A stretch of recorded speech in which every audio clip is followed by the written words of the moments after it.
Salamlar olsun. Bütün buradan Biləsvarlıları salamlayıram hər birinizə.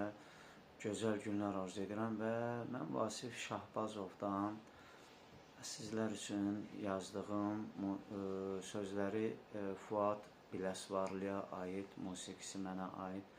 Biləsvar mahnımı sizlər üçün təqdim edirəm. Bir daha hər birinizə xoş günlər, toylu vüsatlı günlər arzu edirəm inşallah.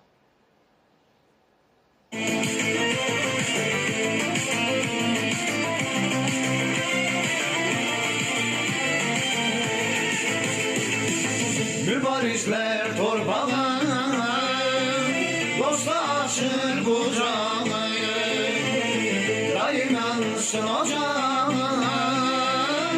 ana yurdum bile su var. Mübarizler torbalı, dostlar açır kucağı, dayanırsın ocağı, ana yurdum bile su var.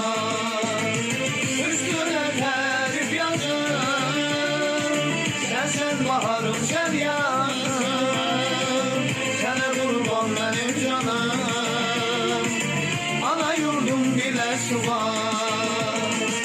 Üstüne ter yazım, sen baharım, sen yazım, sana kurban benim canım, ana yurdum bile su var.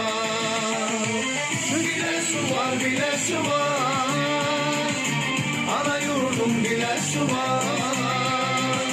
Hem o taylı bu taylısan, ana yurdum bile su var.